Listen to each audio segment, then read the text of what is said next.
Сәлеметсіздер ме, балалар?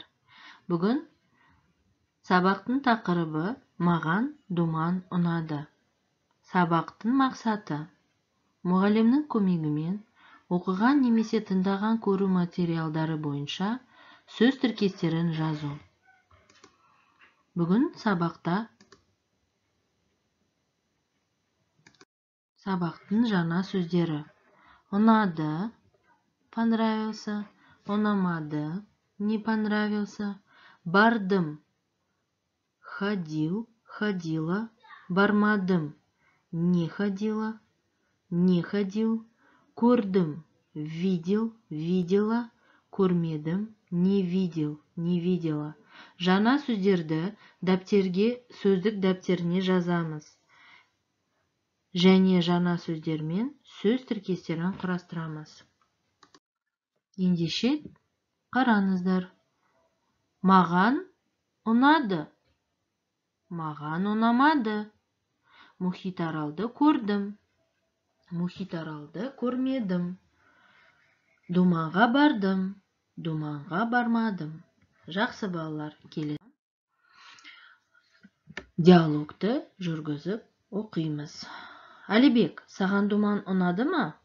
Иә, маған думан ұнады. Думанда не ұнады? Маған мұхитарал ұнады. Маған да мұхитарал ұнады. Тасбақаларды, балықтарды көрдім.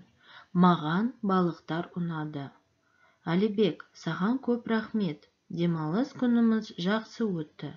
Саған да рахмет. Жақсы қыдырдық. Келесі тапсырма. Суреттерге сәйкес сөйлемдерді табамыз.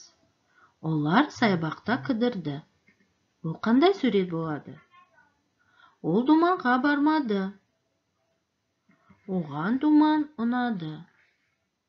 Оған кірпі балық ұнамады. Ол әкесімен думанға барды. Ол тасбақаны көрді. Тапсырманы орындаймыз. Келесі тапсырма. Кесте бойынша сұрақтарға жауап береміз.